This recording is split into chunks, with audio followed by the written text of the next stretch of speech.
All right. Hello. Whoops. What happened? What did I do? Hello, YouTube family. Okay, so today we're going to be talking about something that I haven't talked about for a while, and I think part of the reason that we need to talk about it is because I don't think that people fully understand this concept. I introduced a practice a while back called Becoming an Immortal, which you can view at immortal.thunderwizard.com. And there wasn't as much response as I was expecting, and so I just left it alone because I figured if nobody was interested, I'd leave it alone. But the more that I have been practicing it and looking at it, the more that I realize that I think people just need to get more educated on it. So today we're going to talk about the two ways to achieve enlightenment. And let's just be clear on what enlightenment is. People want enlightenment because they want to escape pain. That's the reason why people want enlightenment. So let's be clear on that.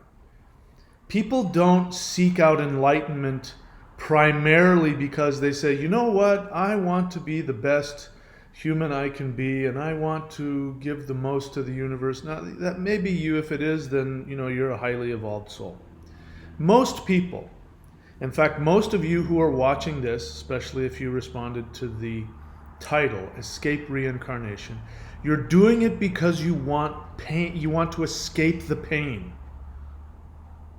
I just recently got a question from yesterday's video, which, I answered the question in the video, which is, why do we reincarnate? Why do souls choose to reincarnate? And somebody said, if I came from a place of infinite bliss, why do I want to incarnate? And I said, I answered that. And they go, I know, but I just don't understand why somebody would want to live in this pain. That's the important thing there. People are seeking enlightenment because they want to escape their pain. So let's be honest about that. Be honest about that. That's your experience. Now, my response, of course, is, well, do you want to be happy? And then people want to argue with me about, yeah, but if I chose to come here, and they want to argue with me about, did they choose to come here? And they're not acknowledging what is driving that question, which is they're in pain.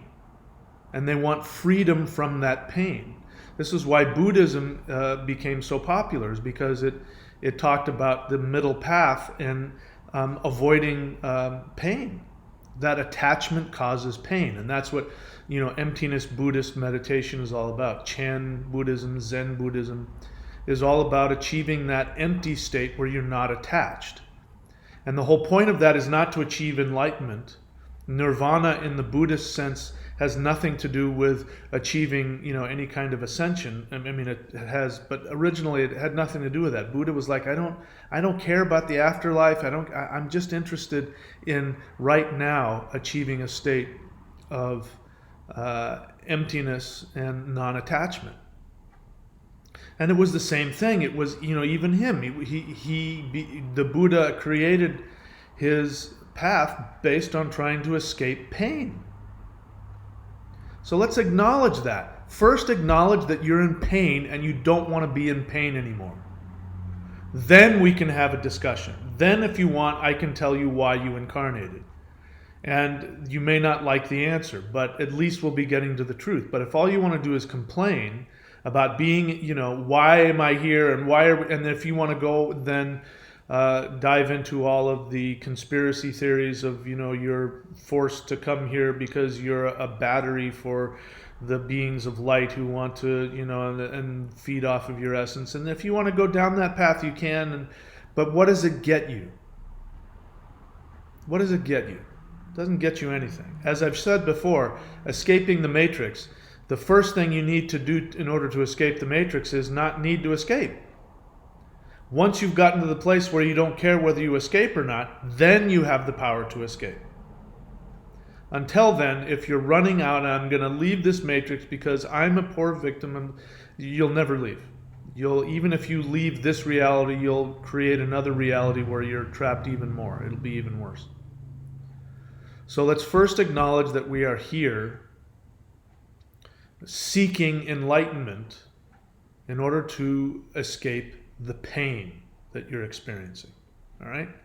Now, I could go on and on and on, but I talked about that in depth yesterday, about why you came here and why, you have an option if you choose to, if you're willing to put the effort into it and look at yourself and die to yourself, you have an option of having this physical life be absolutely crazy fun. It can be just a huge vacation. I'm telling you, it can be a huge vacation. I live a vacation. My life is a big vacation. I chose to come on here today and do this. This happens to be how I make a living, but it's stuff that I would do anyway. I've already showed you where I live. I live, right across the way from just my ultimate fantasy in terms of like a, tropical beach paradise. I'm living it's cheaper for me to live in this 3-bedroom house that has this whole bottom level, that I can use for my my practices and store my surfboards. And it's cheaper for me to live in this posh 3-bedroom house across from the ocean here than it is to live in a 1-bedroom apartment in the beach in Southern California. And that's simply because I have put into practice everything I teach. So if you're willing to take a look at yourself and to drop all the things that you think you know about reality, if you're willing to drop all of your emotional attachment to being right about how miserable life is, then I can teach you how to turn your life into a vacation. But you got to do what I do. Anyway, you can hear about that in a lot of the other videos that, especially the one yesterday. Today we're going to talk about the 2 ways to escape reincarnation. First one, we've already talked about, achieve enlightenment. Achieving enlightenment is a Kundalini process. Kundalini is not life force energy. It's not the life force energy of the universe. You can go on, go ask Teal Swan. She'll tell you Kundalini is the life force energy of the universe. That's not true. That's wrong. It's not what Kundalini is. Kundalini is a purely human energy. When your body dies, your Kundalini will die with your body. So if you think by awakening your Kundalini that you'll escape into another realm of existence, you are wrong. If you awaken your Kundalini fully and you have a Kundalini awakening experience, you will become fully human and you will become fully attached to this 3-dimensional universe. It's not a bad thing. When your Kundalini is fully awakened, it means that you are fully participating in this 3-dimensional Maya and you are controlling it and you are enjoying it. Your soul is on vacation, having this great virtual reality experience. That's what happens when you completely awaken the Kundalini. It gives you full access to all of your power-ups and everything within this video game. But it also, in order for that to happen, you've got to release all of your selfishness and all of your fears and all of your victim mentality. Do you want to know why people have such crazy experiences on Kundalini? Why there's this thing called Kundalini psychosis? People have Kundalini awakenings, and that while that happens, they have all kinds of nervous system issues. You notice that? People talk about tingling in the body and all kinds of physical sensations, and then they go through this craziness of bliss and fear, and they're God, but then they're chased by demons, and all of that happens because when the Kundalini awakens, all of their emotional attachments and their psychological issues get completely stimulated. That includes narcissism, thinking that you're God. I mean, some people who claim to have Kundalini awakening will talk about, yes, and then I became God, and then it was too much. Really? If you're God and you're omnipotent, how is that too much? Obviously, they're in delusion, or they're being chased by demons, or Because Kundalini is about psychological awareness, and when it becomes stimulated, people who are not fully cleansed of their emotional and psychological attachments, they have all kinds of crazy things happen. But Kundalini, when it's really done right, you become fully aware as a human, you enjoy being a human being, and you look forward to your next reincarnation. You're listening to me and you're like, that is not something that I want. I don't want to reincarnate. Great, there's another option. The second option has to do with life force energy. So the two paths of escape, one is through Kundalini, which grounds you more deeply into this three-dimensional reality, and you learn to enjoy it, and you enjoy your reincarnations, and when you finally achieve all of your desires, you no longer incarnate.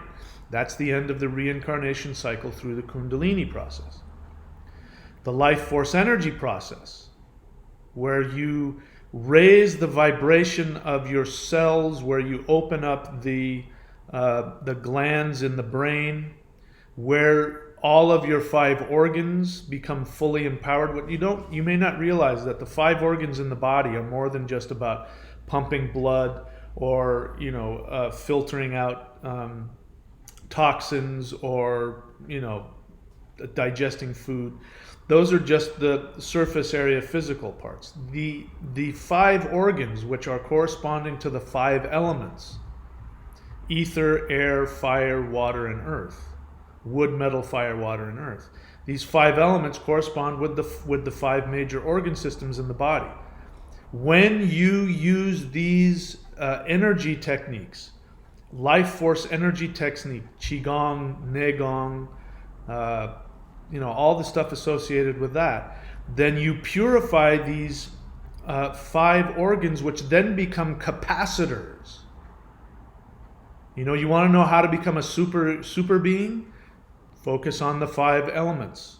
Focus on the 5 organs in the body. Get them to be fully cleansed and fully empowered, and then what ends up happening is then you start getting superpowers. That's the first step towards that. That's why when you watch those Chinese movies, right? Even Crouching Tiger, Hidden Dragon, they can do things like fly and levitate and walk through walls and all that kind of stuff. That is a result of having the body and the organs of the body and the glands in the brain reach their highest potential. People are on the right track when they start wanting to have experiences with DMT. They're on the right track, but they're using the wrong methods if they're using external methods. This is why you'll never achieve it with taking ayahuasca. Ayahuasca it will give you experiences and you may have great awarenesses, but it'll eventually destroy the energy body and destroy your body. Same thing with mushrooms and whatever else.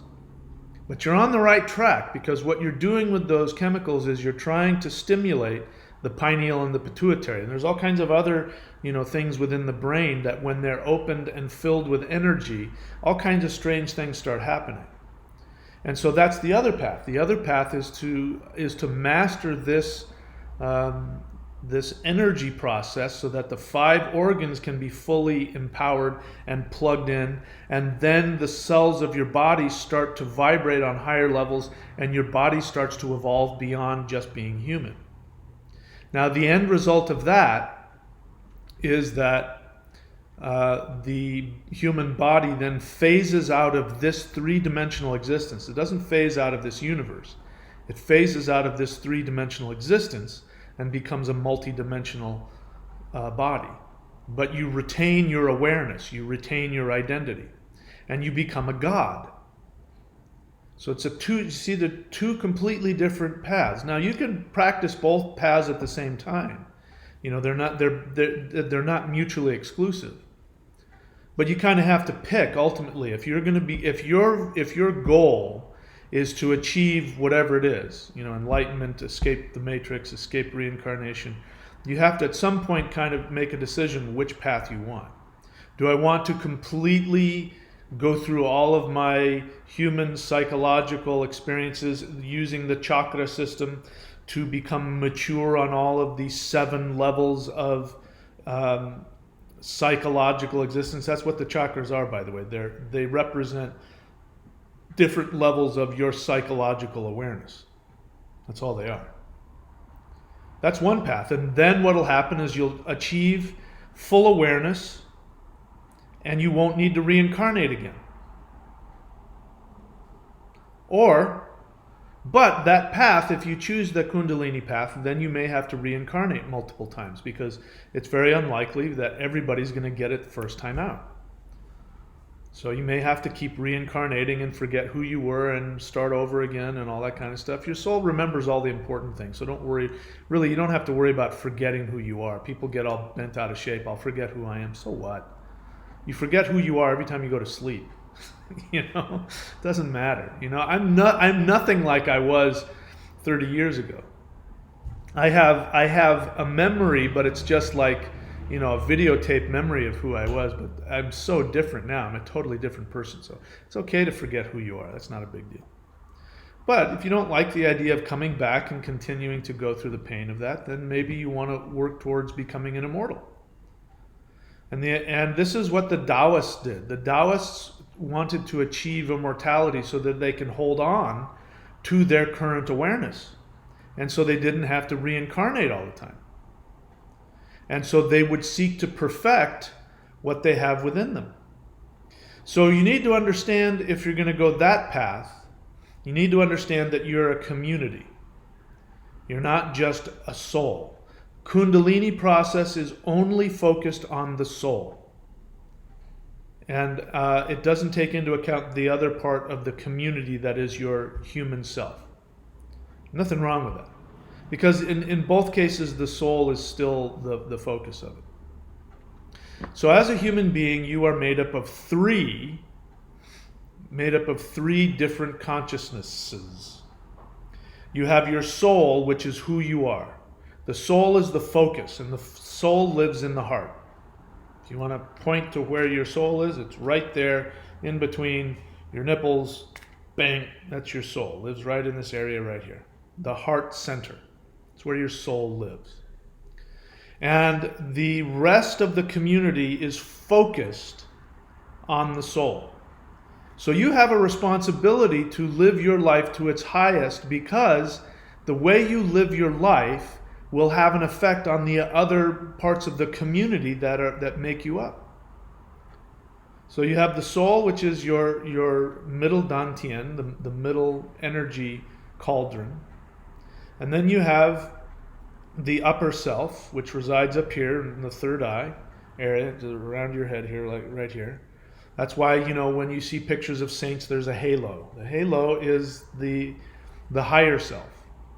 The higher self is not you. The higher self is another being that has its own trajectory. It has mastered being a human, and it has moved past that. It has other things it has to work towards, and so it comes and rests here and becomes your advisor. This is why you get, you know, sometimes you'll get like a feeling up here, and you'll get an awareness. And it'll be as though an angel is speaking to you. Because that part is the part that has the higher awareness. It's gone through everything you've gone through. And it's there to help you. Now, your higher self is not going to butt in. If you decide to destroy your life, your higher self, unfortunately, has to go along with the ride and watch you do a bunch of stupid things. And when you need help, it'll go, oh, I'll help you now. You want my help? You ideally want the soul and the higher self to be able to have a communication. Ideally. And then you have your navel center. Down here, right here on your navel. And you can see that here with the three dantians. Do I have the dantian thing? I think I do.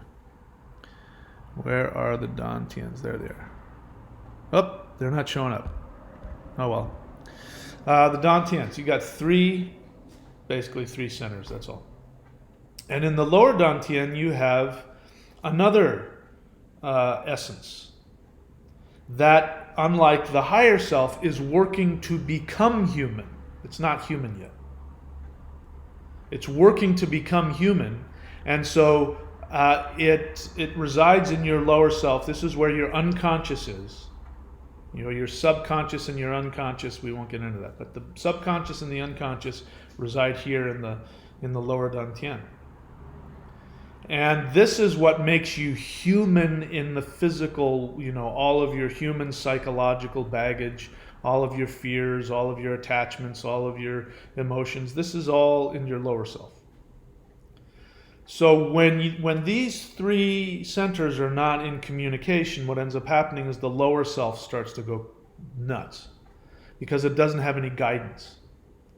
Just like if you have a really intelligent dog. Anybody who's trained dogs, if you get the really intelligent kind because you think, oh, they're so cute, and then you find out what a pain in the ass they are, because if you're not constantly engaged with them, and if you don't train them and give them boundaries, they tear up the furniture and pee on everything, and they bark all the time.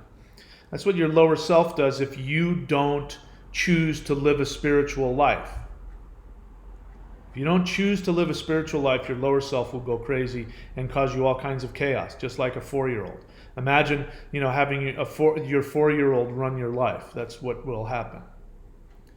But if all these three are in communication, and you are focused on living your highest awareness and not being a pussy, not whining and complaining about why is life so difficult. If I was infinite and full of bliss, why did I become a human? Grow up, please. Take full responsibility for everything you've created. It's painful, I know. This is what spiritual discipline is about. This is what meditation and yoga and tai chi and all that stuff is about. It's about giving you a discipline so that you can actually take control and not create so much chaos and be in so much pain. If you were born into a difficult situation that is continuing to cause you problems in your life, I understand.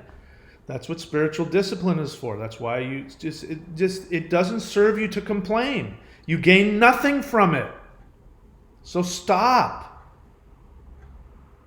Doesn't mean that you can't have your feelings and talk about them. I mean, as a spiritual teacher, I'll sit and listen to you all day. Talk about, the challenges that you go through and the feelings that you have. The moment that you start acting like an entitled victim, then I'm going to call you on it. As soon as I see you're in denial, I'm going to call you on it. But you can have all the feelings you want. It's okay to have your feelings. Just stop complaining. Take responsibility. That's really what this channel is here to do. So I haven't talked a lot about this, but this comes down to using practical techniques. That's what all these links are here for. So immortal.thunderwizard.com, that is the practice. I stopped promoting it because there was very little response to it, and I'm realizing this, people didn't understand it. Didn't understand what it does. But that's what the path of immortality is about. It's about working towards bringing the cells of your body and stimulating the 5 organs and stimulating the pineal and the pituitary to release the DMT and all the other things that, DMT is a magical thing. It creates evolution in the body. It does. But if you take it from an external source, it doesn't work. It just ends up draining you. You end up having an experience, but it doesn't end up changing the cells of your body. You have to release the DMT from within your brain, and that can only be done through techniques. The Kundalini path, if you just don't do anything and you live a good moral life and you become conscious and aware, and you keep doing that, life after life after life, you'll achieve enlightenment. The immortal path, you have to do work. You have to do the physical work. So on the one hand, that's a bummer because you got to put some effort into it. The good news is there's things you can do today to change everything. And you still get all the benefits of enjoying this 3-dimensional reality, taking full responsibility, becoming psychologically mature, right? So, immortal.thunderwizard.com. Now, go to courses.thunderwizard.com to see everything. that I practice. Now, a good connection, or everything, sorry, I have too many thoughts going in my head. Everything that I offer, all of my services, everything, go to courses.thunderwizard.com. Now, spirittao.com. There's a connection between spirittao.com and immortal.thunderwizard.com. Those two practices go together. They come from the same lineage. Spirittao.com is what's going to get you tapped into the life force energy. Specifically, this practice I have reverse engineered from the spirit fighting forms, which are, in my experience, and everybody that I have shared it with, even we're talking Qigong masters, Tai Chi masters, everybody who has tapped into that has said this is the most powerful thing I've ever experienced. Most people, it's so powerful it flips them out and they go screaming. They run away from it. It's too scary. I actually have to sit people down if they want to learn that practice, and I have to say, here's what you're getting yourself into. If you're not ready to deal with this, don't do it. But I've reversed engineered it and made it more accessible. I think it's the most powerful energy system you can have and learn on video. Because if you start going higher than that, you have to learn it in person or you can blow out some circuits. That is the energy that is used to fight against negativity. What do you use to fight against negative spirits? High vibrational energy. That high vibrational energy is where the higher self and the ascended masters live.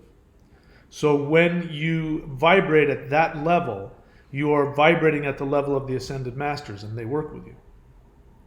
And then that energy helps you to do all the things that we talked about. You combine that with immortal.thunderwizard.com. We're talking, the kind of stuff that they make science fiction and fantasy movies about. Believe it or not, I don't care. I've already experienced it, so nobody can tell me it isn't real, because I've experienced it. Okay, so I'll take questions. This is a question and answer. We'll see. We got 28 people on. So let's take some questions. Crone woman walking question. Can I do the fourth step work along with part 1? Of course. Fourth step work, she's talking about 12-step work. Yeah, 12-step work can be done with anything. Can you imagine me saying not to do the fourth step? Of course, you can do the fourth step. Fourth step with anything. It is the first thing that came to mind when I bought the package. You actually mentioned 12 steps. Oh, I do. I mentioned 12 steps in that. I didn't realize that. Okay, again, this is a question and answer. So I'm only looking for questions. So Rumnashya Ishanail, if you want to ask me a question, do me a favor and write the word question. There isn't a lot of things on here, but sometimes it gets crowded and people just type in and I can't find the questions. So if you don't write in question in all caps, I may miss it. And I'm not sure if this is a question. You say, I've read there is a realm above the devas that the immortals and the accomplished beings live. Okay, it's not a question. Imashta Lao, how you join your hearth with your brain. You mean your heart with your brain. Well, that's what Buddhism is. Buddhism is exactly designed for that purpose. Buddhism, the avatar of Buddha, was an avatar of Vishnu. Vishnu is the heart center. So, but he is associated with the planet Mercury, which is the intellect. So the heart and the intellect are two different things. By the way, the mind is not the intellect. The intellect is figuring things out, thinking. That's why Buddhists are so intellectual and they can talk for hours about the nature of the soul. They get so wrapped up in all that intellectual garbage. That's because that's their failing. They've chosen in this life to become Buddhist because they get trapped in their head. And so they're actually trying to seek to connect their head to their heart so that they then can calm down the monkey mind that's constantly trying to figure things out. That's what the whole meditation aspect of non-attachment is. So if you're asking me how to join the heart with your head, go train with a Buddhist. Go learn Zen meditation. That's what that's all about. All right, so I don't see any questions. So you know how it works. If I'm done talking and if you don't ask me any questions, I sell you stuff. So let's talk about the celestial qigong, which is the energy work I was talking about, when you combine it with a question popped up. See, you're smart. Brian Holm, question. I am completely new to this way of thinking / living. I don't know what you mean. What way? Are you talking about just spiritual in general? I don't know what is it that you're brand new about. You know, there's so many different spiritual ways of living. To say this way of living, if you're talking about spirituality, there are hundreds and thousands. People say, I'm spiritual now, I'm on the path of awakening. Well, which path? There's so many ways to get there. So I'm not sure what you mean by that, but you're completely new to this way of thinking, living. What would you recommend a beginner starts with? I would recommend you listen to your instinct. Listen to what your instincts want. Everybody has a different, you know, I've been talking about the difference between Kundalini and life force energy. Some people, their path is to go towards the Kundalini path. Some people, it's towards the life force energy. Some people, it's the Buddhist path. I don't know what your path is. So you're asking me, you know, to make a decision for you. In terms of my channel, the best thing I can recommend that you do is you go to thunderwizard.com and subscribe. And subscribe at the lowest level and just take the course on shamanism. Or you could go to courses.thunderwizard.com. You'll see all my books, all my DVDs, and just find something that stimulates you and then go that path. You'll figure it out. Follow your instinct. Your soul knows what it wants to do. That's probably a good answer to your question, so I'll write that down. My book, The Shamanic Secret, Commandment to a Perfect Life. Go to courses.thunderwizard.com and look for my books and get that book. That is probably start from there. When you start from there, then you can build. Because the most important thing is that you know what your soul wants for you.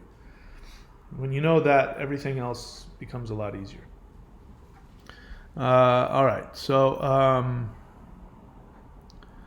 Carolyn Boyven doesn't have a question, so I always recommend that people only ask me questions. So we'll see if she's going to step in a minefield or not. Because the way that I'm designed is that even when you ask a question, the way that I'm designed is I'm going to go to the source of why you're asking the question. If I think you're asking the question based on fear or denial or victim or something like that, you're going to see a part of me come out. I get very harsh and I get very direct. And then when I point things out to people, then they want to double down and kind of argue with me. And I say, you should only ask a question because then things get worse. So we'll see. I said only ask question. Let's see if not listening to my advice helps or hurts you. I don't have a question, but I have to say that I like to hear what you say, and I connect with your knowledge, and sometimes you use words from different languages. All right. Well, that was a nice thing to say. All right, so you escaped the wrath of my laser beam. All right, Jameson Colliday, question. With celestial qigong, when ending before bed, on the next day, if one has a ritual ceremony work to do, how do you recommend gathering, tapping into that energy? Well, you're thinking too hard about it, Jameson. You don't worry about it. The whole point of doing the celestial qigong is that it'll be there for you. What I've found with high-level energy work, and now maybe this is the case for you, maybe not, but sometimes when you do the high-level energy work, in the morning when you wake up, you might feel tired. You might feel like groggy and sleepy. Like your body will be buzzing, but you'll feel this tiredness. The thing to do that is just do deep breathing. And hold the breath. Squeeze the perineum, exhale. You might get a little dizzy, but what's happening is that your aura, it's like going to the gym. You know, the next day, you worked out really hard, and the next day you can feel it in your muscles. They're starting to get sore. So that's what's happening with your aura. When you do high-level energy work, your aura gets worked like a muscle, and then the next day, it actually wants more chi energy. So do a lot of deep breathing. Breathe in, hold the breath, exhale, squeeze the perineum, these kinds of things. This will then bring the energy back. You'll find then you'll start to wake up and you'll start to feel powerful again. Then you can take that into the ritual. But other than that, you really don't have to worry about it. That energy will be there for you. All right, I hope I answered your question there. Continued, the ending part of the celestial qigong, the integration, grounding, holding the navel step. So at the end of celestial qigong, what he's talking about is that you have to ground the energy, which means you put your hands over your navel and you breathe long and deep. So he's asking, how do you recommend gathering, tapping into that energy? Okay, I think I answered that. Just do some deep breathing. And not just deep breathing, but breathe in as deeply as you can, and then hold it for a few seconds, squeeze the perineum, exhale. You can do that as many times as you want. Do that 4, 5, 6, 7, You'll get dizzy, but you'll feel all the energy come into your body. That's my experience in it. All right, runaway train. All right, is this a question? Please write the word question, otherwise I don't know if it's a question or not. And I don't want to deal with anything other than questions. Having Christ, quote unquote, in you is a reincarnation trap as well? Yes. I don't understand the question. I'm not a Christian. If you're not familiar with my channel, go onto my channel. Let me just say it again. If you want to get the most out of my channel, learn how to search from within my channel. A lot of people don't know how to do that. They go and type into YouTube. Even after I tell them how to do it, they go up to the top part on YouTube and they type in and they go, I can't find your channel. Well, because you're searching all over YouTube. To go to my channel, you can go to the top in YouTube and type in Thunder Wizard. And you'll see my channel page come up. Click on my channel page. When my channel page comes up, you'll see the menu underneath it, right? And then to the right of that menu, you'll see a magnifying glass. Click on that magnifying glass. I think it's next to About or something like that. And then up will come a new search engine bar. Type in whatever you want. In your case, type in Jesus, type in Christianity, type in the Bible, and you'll learn everything I have to say about that. The whole idea about Christ being a reincarnation trap is really kind of just the whole idea of Christ, Christianity is a trap. The fact that it's a reincarnation trap is sort of redundant. Because if you're in a trap, whichever trap it is, whether it's your ego, your attachment, your fear, victimization, those are all traps that keep you trapped in reincarnation. Christ is only one of them. Now, I don't know why you're focusing on that. I guess you were a Christian. So if one invites the Christ in them, oh yes, they'll have eternal life coming back. Nah, man, you're wasting too much time. You're wasting too much time getting all wrapped up. Christianity just doesn't work. It's not that inviting Christ into you is like inviting the devil into you. That's not what, you're getting too wrapped up into a conspiracy thing. That thinking that you have is a trap. Just let it go. It's just a religion that doesn't work. It's a false religion that was created to control people, to put more onto it, like if I invite Jesus in, he's going to pull me into reincarnation. You're wrapped up in victim mentality, you're wrapped up in conspiracy thinking mentality, and that's going to keep you trapped. So I would just take all that and drop it, except for the fact that Christianity just is a false religion that doesn't work. Other than that, you don't need to think about it any deeper than that. Otherwise, you're getting into fear and nonsense. All right. Brian Holm, question, can you explain the meaning or function of your necklaces? Yes, I would be happy to do that. They all have, well, not all of them, they all have meaning. This one here is a moonstone. And I wear a moonstone because if you go to courses.thunderwizard.com, I'm a Vedic astrologer. So the moon is my Dharma Devata, which is the planet that is guiding me towards my highest path. When I wear a moonstone, it connects me to that energy, and it also stimulates other people to respond well to me. It's a good luck pendant for me, so that's why I wear that. This has a lot of meaning. I won't get into it, but it's basically a symbol that drives away negativity, and so I wear it for that reason. The reason why I wear the necklaces and the sleeveless shirt and all that, and sometimes I really deck myself out in the Om shirt and wear bracelets and all that, is because, again, because of a concept in Vedic astrology called the Aruta Lagna. Aruta Lagna.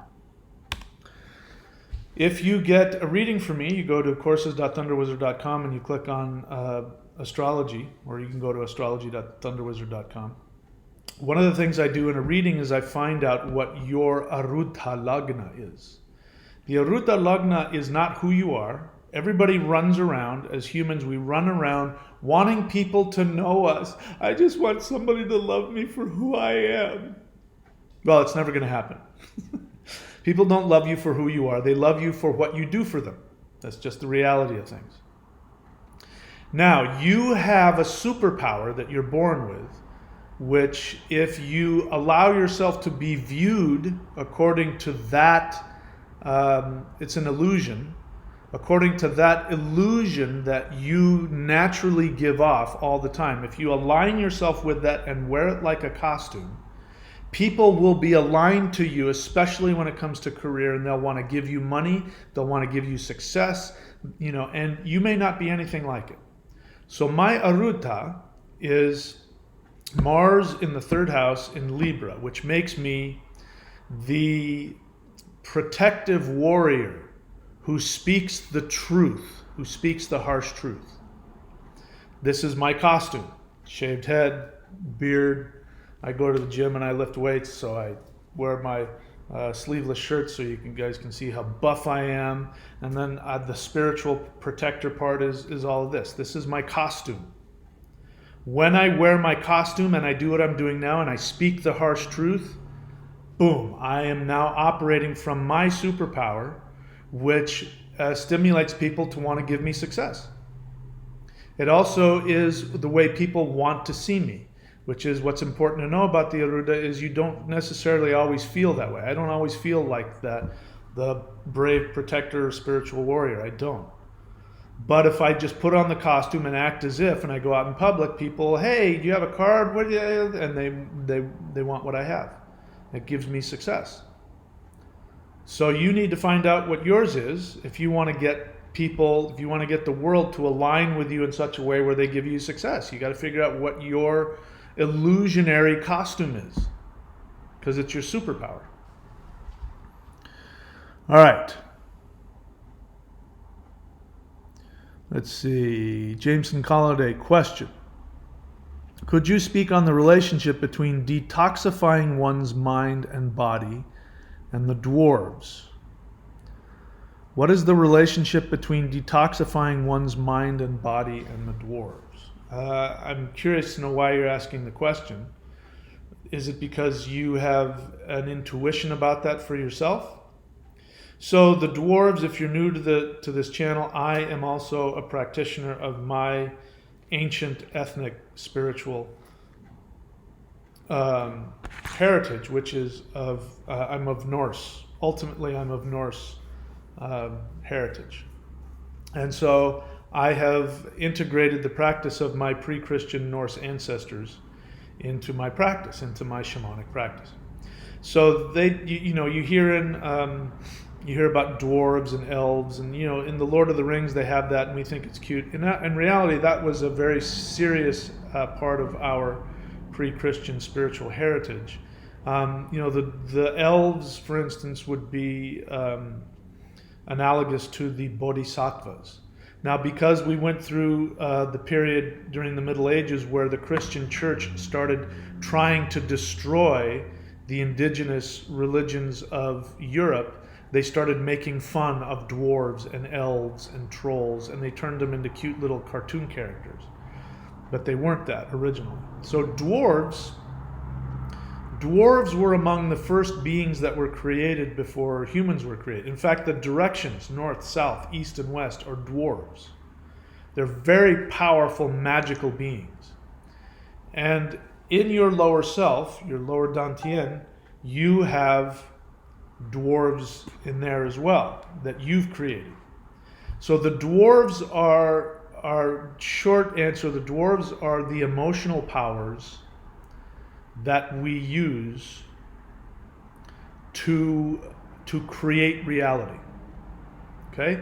Now, it's important that our dwarves, our emotional constructs, have a direct relationship with the elves, which are the light beings, and that corresponds with the higher self. When the higher self and the lower self communicate, then the lower self magically creates a perfect reality. That's how you can intend your reality through all that. All this integrates together. You don't have to know this intellectually. I'm just explaining to you how it works.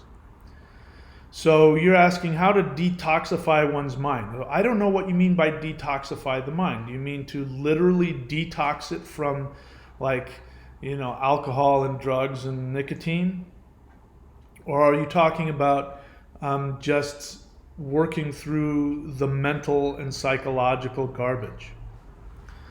So if we're talking about that, which I think is what you're talking about, detoxifying one's mind is a great way to put it. The way I would think about it is to just become honest and aware and work through it. Work through your psychological issues, your attachments, your fears. What that does is that then that allows the lower part of yourself, which is the dwarves, to not be distracted. Because this is what happens when we're not in alignment. And I'll tell you what gets us out of alignment. What gets us out of alignment is fear. And fear is associated with wanting love and approval, insecurity. And everybody suffers from this on some level. That is the first thing that distracts us. If somebody becomes a thief, it started with them being distracted from the fact that the universe supplies them with everything they need. Once they lose that and they believe that they're a victim and that the universe will not provide them with everything they need, then they think they have to steal it from other people. So it all starts from that. It all starts from some sort of self-directed negativity. I kind of forgot where I was going. Once that happens, then you just create this continuous cycle of chaos and garbage, and then your mind becomes toxified, as you put it. We all do it. So the first thing is to start from fearlessness, which is to trust that the universe provides everything that you need, and then deal with all of the thoughts that are going to come up to try and talk you out of that. And that's really, the battle there. And then what ends up happening is you may not be perfect. You may have a lot of emotions. You may have a lot of fear and anxiety. There's nothing wrong with feelings, by the way. So don't get the impression, I'm talking to everybody, not just Jameson, don't get the impression that in order to be in this place of fearlessness that you can't have any uncomfortable feelings. That is absolutely false. That is a modern new age garbage thing that puts you in denial.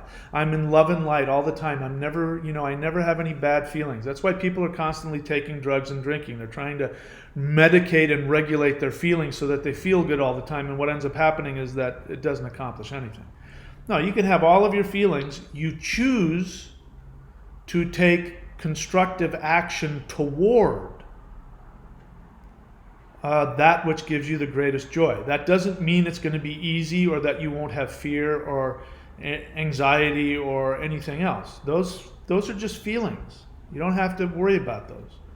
I mean, I'm not saying it's easy, but you don't have to act on it. Again, let me give you my definition of enlightenment. Enlightenment is not being free of all pain and everything is love and light and beautiful. I have dreadlocks. I don't shower. And I don't brush my teeth because that's not spiritual, man. No, that's not enlightenment. Enlightenment is that you have awareness of all of your feelings. Your fear, your anger, your joy, your hope, your dread, your self-hatred, your anger towards others, all of those feelings, positive and negative. You have conscious awareness of all of them. And even if the majority of your feelings are all these negative ones, that's not a problem. You take action towards what you know is constructive for you and the rest of the universe. That is the highest level of enlightenment that is possible. If you can get to that state and be free of all negative feelings, congratulations, good for you. Eventually that will happen. You work through all that stuff and all those negative feelings will start to dissipate like clouds. But in the process, you get to have them all. And you can act in full enlightenment. There have been times in my life, more than I can count, where I have been in a lot of emotional turmoil. And because I've had at least some ability to know what the conscious actions I need to take in my life, how to act consciously and constructively with other people, people will say, man, you are so grounded. I really love being around you. There's just this peace that comes out of you. That's not at all what was happening. But it means that I was operating from a higher plane of awareness that was allowing them to feel safe and secure and operate from their highest awareness. That's enlightenment. That's it. So what you're talking about here is detoxifying the mind and body in order to have the dwarves, your lower self, your magical, emotional, energetic part of you create your reality. And then you go on to say, would daily honoring and dwarf light elf rituals be a good way for combating addiction tendencies? Yes. If you go onto my channel, again, if you go onto my channel, learn how to search within my channel, or maybe you can find it in the playlist. Look for the light elf ritual. It's one of the first rituals I made, and it's one of the best. And it connects you to your higher self. It connects your lower self to your higher self, and it helps to align and create a perfect reality. And it is. If you did that on a daily basis, then you would be like one of those people, shining people on a mountaintop. I mean, it's just one of those practices. Here's the thing about my channel, everybody. You know, people come on here and sometimes complain because I charge money for some of my services. When I've got this free channel, I've got over now 600 or 700 free videos. I don't even know how many hundreds or thousands of hours of free stuff.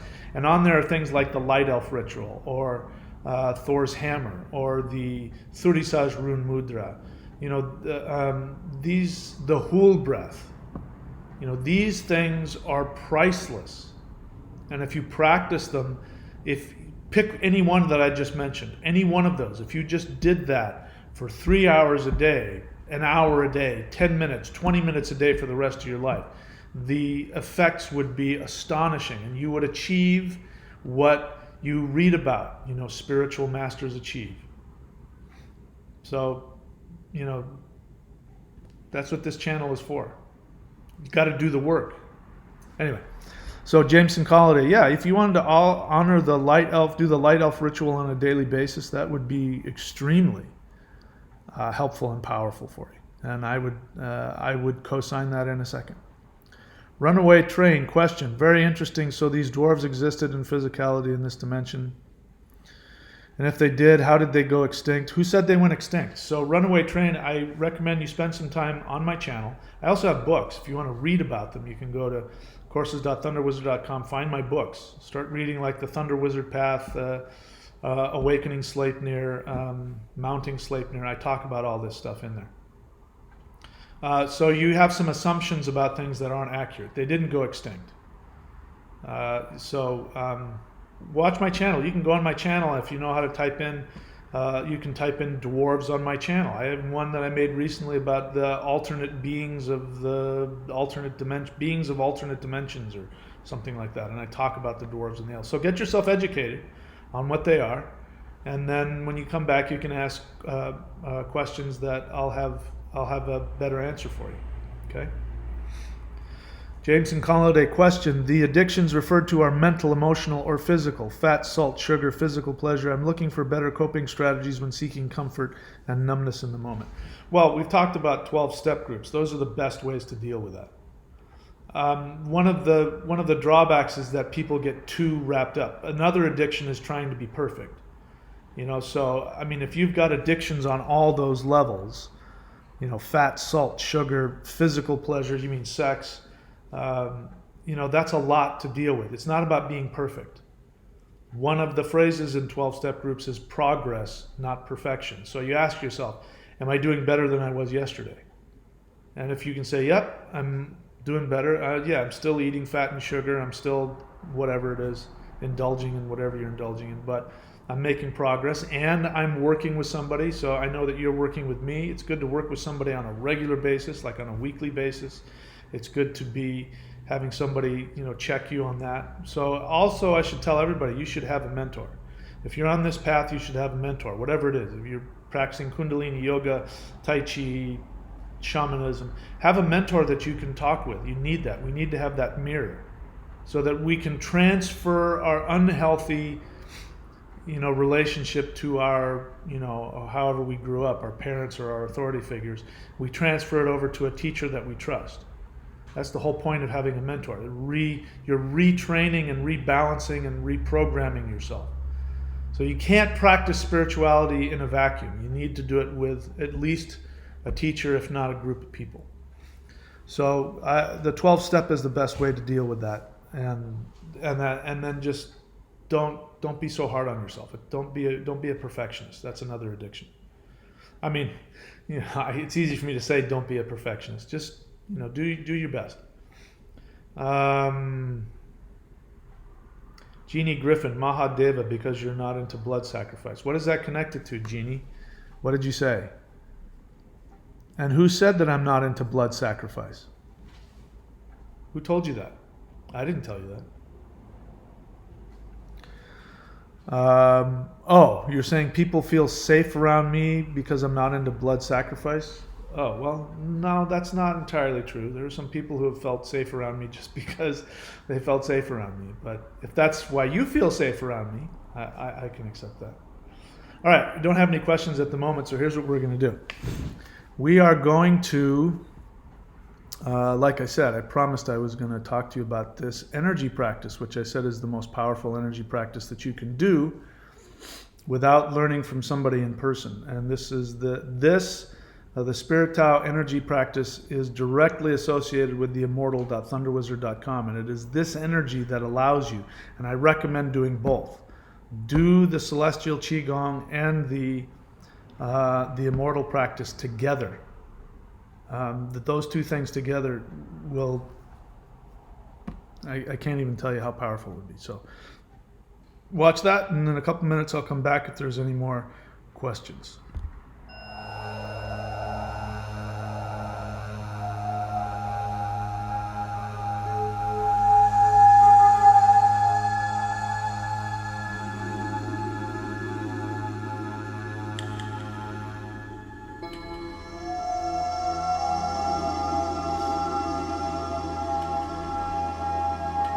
Hi, I'm Michael Denny of SpiritTao.com, and this is Celestial Negung Part 1. Celestial Negung means that this is power that is descending from heaven.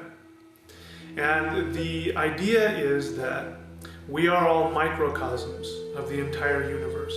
You are the entire universe, and everything around you is simply the projection. You are looking within yourself.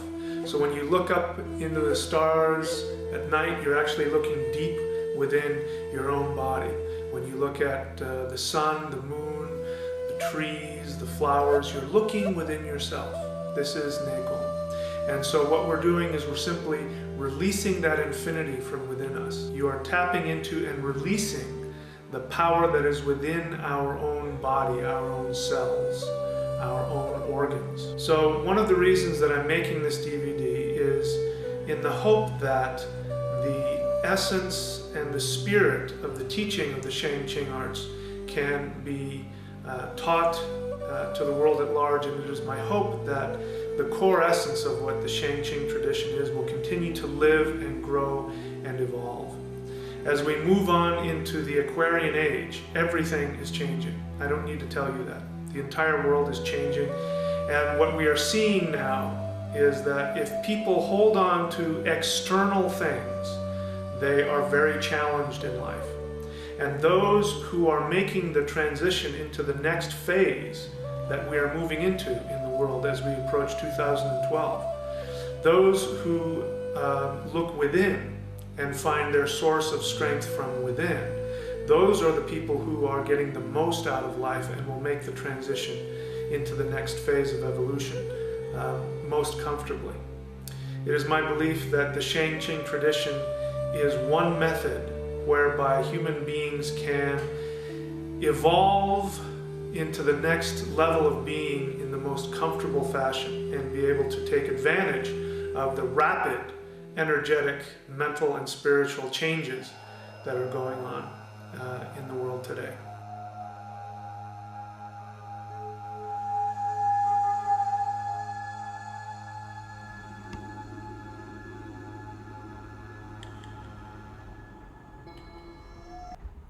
Okay, coming July 2009. Mark your calendars. Okay, so let's see. Nope, that's not what I want. That's what I want. And then I want one other thing, and then I will take a look at more questions. All right, so again, I'm just looking for questions. This is a question and answer. And I'm saying that because I haven't looked at it. Somebody says, comment! Well, we have time, I'll look at it, but I'm just telling you, comments, again, tend to be fodder for me to go in and analyze you on a deeper level, and I'm not sure everybody wants that. Okay, thank you. I wasn't assuming or being disrespectful. Again, this is what I mean. People want, I understand, I'm very harsh, I'm very direct. It's just best to just listen to what I say and take it in. I mean, you can respond if you want, but I won't guarantee what you're going to get from it. Yeah, all right. So, yeah, he didn't know. That's okay. He didn't know. You didn't know where I was coming from. That's all right. Jameson Colliday, question. Why is it that doing self-destructive things through substances or toxins but manifestations of self-love, good diet, exercise, ritual, don't carry with them the same weight or pleasure? That's a good question. Why is that? Well, first off, how does that help? I mean, let's just assume, my first thought is, how do I know that that's true? That may not be true with everybody, and it may not be true with wherever somebody's at. Like, for instance, like when I was in high school, I did a lot of substances. And one of my favorite substances was THC. And for me, when I took THC, cannabis, I was happy, I felt meditative, I felt calm, I felt blissful, I felt all kinds of good things. And then, when I was 18, I stopped all chemical substances. And for 28, 38, 48, for 30 years, I had this illusion that, that smoking weed, the THC, was going to bring me all of this beautiful, wonderful, pleasurable, and I would go, gosh, I remember that, but I can't do that anymore. And then after my only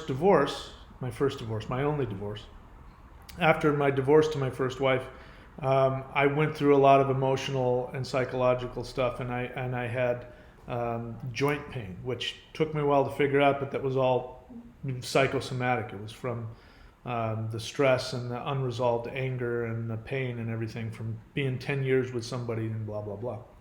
And I was with a friend of mine who was on prescription for that, and he got, back when you had to have a prescription way back when in the States.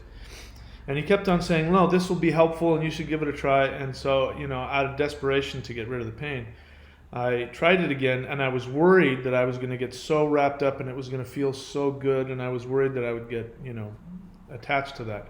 And I hated it. It was horrible. It was violence. And my body said, you are doing violence to me. And the paranoia and everything, and it actually made my pain worse. And so it was shocking to me. And that's when I realized I had been doing real energy work this whole time. So those things are only initially satisfying to you when you're just coming out of it. Because the reason why, is this the same reason why people become possessed, by the way? Listen to this. The reason that people smoke weed is the same reason why people become possessed. Because for people who become possessed, it means that they have such major psychological pain and trauma that is so incredibly unbearable that they send out an unconscious invitation for some kind of negative entity to distract them from their emotional pain. So being possessed and being twisted around and all the stuff that happens when people are possessed is less painful than facing the tremendous trauma that they suffered, which is the whole reason they're in pain. So comparatively, being possessed feels better than going through your emotional issues. Smoking THC for most people is more pleasurable, even though you're causing yourself physical harm. THC is extremely destructive.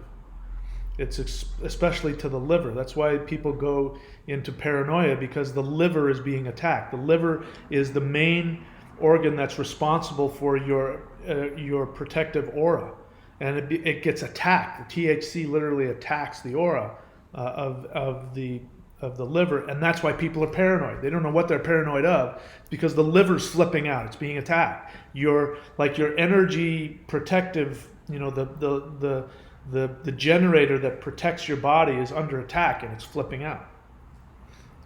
But that feels better than having to deal with the emotional pain of whatever the trauma is that people are trying to distance themselves from. So that's why it feels good. It feels good to them.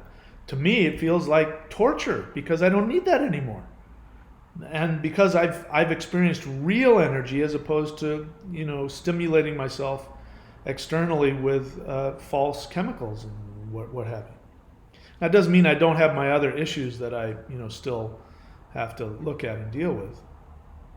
Or, I mean, if it were up to me, I'd sit around on the couch eating Cheetos all day. I don't do that, but that would be a lot of fun. But the point is that that's an illusion that you have, that it feels better to do those destructive things than the positive things. That if you do that, I've been, I'm 40 years into my practice now. 40 years later, it feels, even though sometimes I still go through resistance to go do my practices, when I do them, I always feel better. Always, every time. But in the beginning, no, it was a real toss-up there. It was a lot of work. So this is where the discipline comes in. The discipline of doing the things, the practices that are going to bring up all the uncomfortable feelings that you got to work through, and eventually it'll become on its head. The things that used to give you pleasure won't give you pleasure anymore. And the things that used to just be difficult and challenging will be pleasurable. So short answer is that will change over time. So just stay disciplined, and it'll change over time. David, question. You said you stopped THC. What are your thoughts on CBD? CBD, as I understand it, is very healing. So my thoughts on that. People will say that, and they'll say that cannabis is a medicine, and look at what it's done for these people. But in a lot of those cases, it's the CBD that is doing the work, that's healing people of their tremors or whatever the problem. It's not the THC. I'm not saying that there isn't uses for THC, because it is part of ancient medicine systems. But bear in mind that, like when you go back to the ancient Chinese writings about medicine and cannabis, you're talking about cannabis that grows wild, in the ditches, and they just pull it out and use it. The percentage of THC is almost nothing. It's like 3% or something like that. And the strains that they make now, the THC is so potent, it's not even comparable. And it's sad, because people become so resistant, to it, that they have to have stronger and stronger and stronger to get any kind of effect. So I'm not saying that there isn't a benefit for THC. Having said that, CBD, my understanding is that it works. I can't take it. I've tried taking it. It gives me a headache. And it makes me feel dull. It doesn't work for me. So I don't use it, but that's only because it doesn't work for me. But I've heard that it does all kinds of great things for other people for all kinds of reasons. Dean Evans, question. I enjoy the myths about dwarves making magical items for the gods. So do I. Do you have any experience with magically created and powered physical items?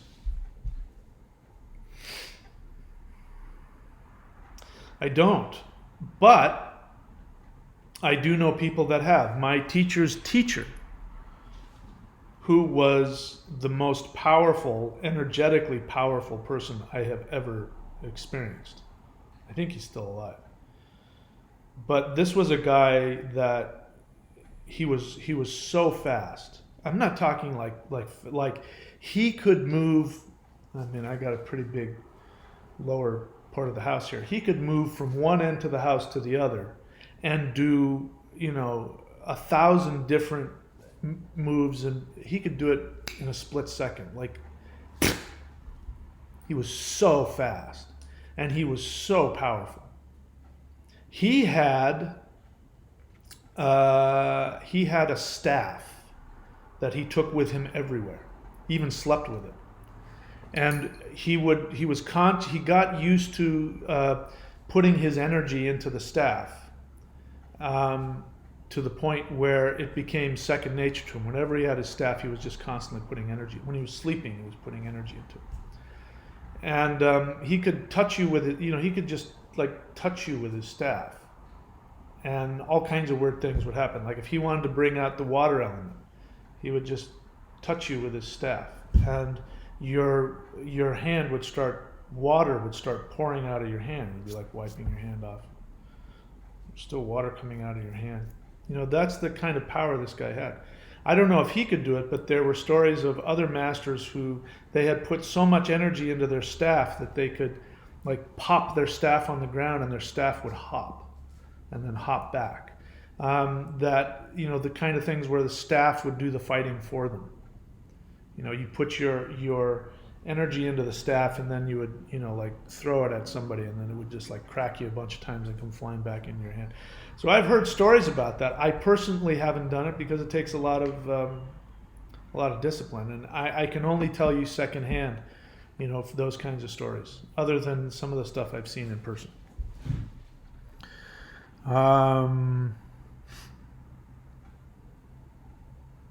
Runaway train question. So heavy THC user like Joe Rogan's on the wrong path? I'm not going to say it's the wrong path. I mean, if Joe Rogan wants to use THC, that's completely fine for him. It's the wrong path for me. But, whatever gets, if I can't speak for Joe Rogan. I actually met him once a long time ago. But that, and of course he doesn't remember that. But if that got him towards a more spiritual path, then that's the path he needs to take. I mean, look, all this stuff is there for a reason. Ayahuasca is there for a reason. Mushrooms, peyote, all that is there for a reason. And it has helped people move beyond where they are to another level. It doesn't mean that it's the best level. It's an intermediate level. This is why the Taoists, the Chinese, and the East Indians, they both used to use hallucinogens. And the Vedas, the sacred writings of India were written on soma, which was, I think, a combination of cannabis and ephedra and a bunch of other things done in a ritual. And it was drank so that they'd become possessed by the god Indra. And so Indra was writing through them.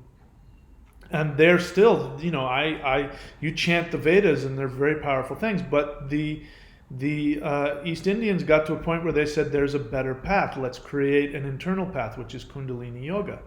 They created their own path to release all those chemicals naturally. So the idea is to get them to flow out of you naturally. If you do it in another way, like what I just talked about, drinking the soma was done in this very elaborate ritual, and you put the things under the moon and you chanted mantras and you did the blah, blah, blah, and you had the protection of the deities so that you wouldn't be, that your physical body would not be damaged. So people are going around using this stuff without knowing how to do it properly, and that time has passed, by the way. The gods aren't going to surround you now if you try and do it now. They're going to go, no, do Kundalini Yoga now. No, do Taoist practices. That was the past. We don't do that anymore. So I'm not going to say he's on the wrong path. He's a very successful guy, but good for him. That's his path. That's not my path. That's his path. So the question is it the right path for you? You have to figure that out. That's none of my business. That's up to you. Una Voluspa, question. Would you permit someone to teach celestial Qigong to their students of different styles of Qigong as long as you are credited as the creator of the form? Look, here's the reality. I can say whatever I want. Once I have put it publicly, I can't control it. It would be ridiculous of me to not give you permission to do whatever the hell you wanted with it. The only thing I don't want you to do is to try and recreate the system, put it on DVD, and sell it as your own. Then you're going to have a problem with me. But other than that, the whole idea of all of this is to give out the knowledge. If you have learned Celestial Qigong and you want to go start your own Qigong school and put your name to it, I can't stop you. Go right ahead. I don't own this stuff. That stuff was transferred through me for a reason. So I can't, even if I wanted to, it would be ridiculous of me to try and stop you. If you want to give me credit, that would be this is called giving respect to your teacher, and it will give you good karma. If you want to direct people to me, and as a result I get more money or more success in my career, then that's good karma that comes to you. But if it's out on video and I've given you the knowledge, it's yours now. Nothing I can do to control it. Do whatever the hell you want with it. It's the knowledge didn't come to me so that I could own it. The knowledge came to me so that I could give it away. Because it's not even mine. It came to me from somewhere else. They own it, not me. And in fact, I'll tell you, no, I'm not going to get into that. So, do whatever the hell you want with it. All right, so if you're not asking questions, I'm going to sell you stuff. So that means we just talked about the Celestial Qigong. So let's see, what else do we have? There's a new, I'm also going into another direction here. Not exclusively, but along with all the other things I do, which is to talk about the masculine and the feminine, the divine masculine and the feminine, the yin and the yang, the interplay of those two. This is we're getting into some much higher level stuff. So for that, go to thunderwizard.com. Or you go to courses.thunderwizard.com, and you can subscribe to the Divine Union of Masculine and Feminine. Along with that, I'm offering a new service, which is an astrological service having to do with romantic connections and soulmates and twin flames and all that kind of stuff, and we'll talk about that. I just did my first one last night. It was great. I loved doing it. It was a blast. So I look forward to doing more of those. In any case, that's what we're going to talk about right now. After I get rid of that, then we do that. Okay, so I'm offering a new service, and you can find this at loveastrology.thunderwizard.com. For a while now, people have been asking me to talk more in depth about the spiritual understanding of the union of the masculine and the feminine, the yin and the yang, relationships, the divine feminine, the divine masculine. And recently I've been talking about what I believe to be some misunderstandings about the twin flame understanding and soulmates. So I have been, for myself, doing a lot of work researching love astrology. And I've been doing this for years. I just haven't offered it in my astrology readings. So you can go to loveastrology.thunderwizard.com, and while you're there, you can decide what kind of love reading you want. So we've got twin flame compatibility chart. So let's talk about that. So in Vedic astrology, which is what I practice, which in my experience, for me, has been far more accurate. And by the way, I never teach anything or do any service that doesn't work for me personally. I do this like every time. If I'm single and I meet somebody, I get her birth information as soon as possible, and I go in and I do these things to see if we're compatible. The woman who was without a doubt what I would consider to be a twin flame, if you want to use that word, you could see in our charts that we were in fact the same mind in two bodies. So Vedic astrology will show that. Now, it's important to be able to know the difference between an actual soulmate twin flame connection and your karmic projection. And these are lots of times mistaken for twin flame. In fact, when people will misunderstand or justify a dysfunctional codependent relationship and call it a twin flame relationship because there's so much dysfunction going on. So this can be seen in the chart as well. And I can tell you from my personal experience, whenever I've looked at astrology, Vedic astrology, and used it to see compatibility, it's always turned out to be accurate.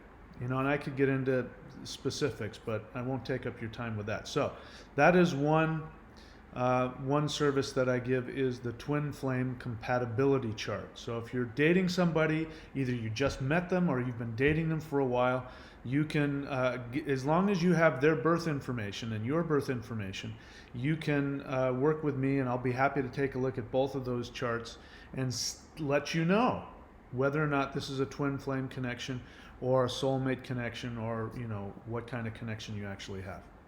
All right, the next thing that I'm going to be showing you, which is something that is really wonderful about Vedic astrology, and I've only known a couple of Vedic astrologers who actually knew how to do this, and luckily the guy that I learned from taught me how to do it.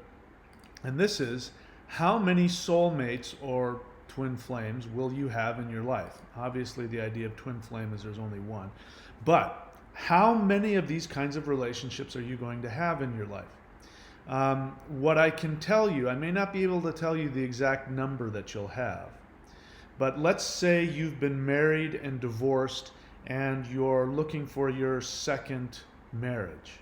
Maybe you've been married twice and you're looking for your third. Maybe you've never been married. Maybe you've had an intense relationship. This is going to be in your chart, and I can be able to look at your chart and tell you. In fact, and I've done this before, like with people who have been divorced, I'll say, have you been married? And they'll say yes, and I'll say, hang on.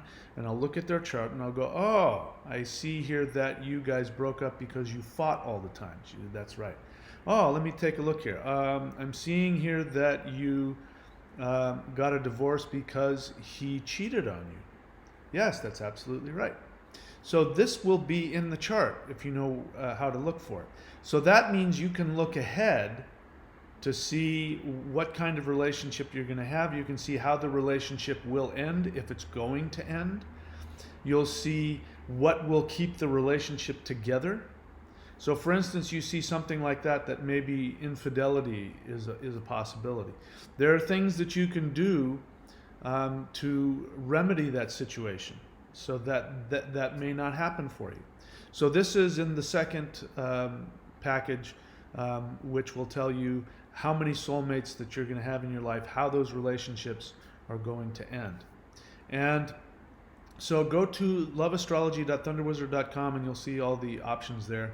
I'm really excited about this. People have been asking me to do this kind of thing for a long time, so I'm finally giving it out. So loveastrology.thunderwizard.com, and keep your eyes peeled, because on the channel we're going to be talking a lot more about relationships and the union of the divine masculine and the divine feminine in all kinds of different ways. So anyway, I'll talk to you guys soon.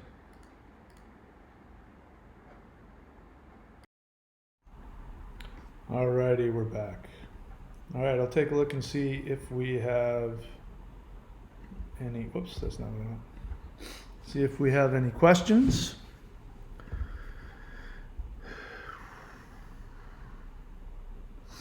Ing, question. Can Qigong be used to increase physical strength, such as lifting heavy weight, bending iron bars? I've heard that it can, but that's a different kind of Qi. You know, there are different levels. There's different vibrations of Qi.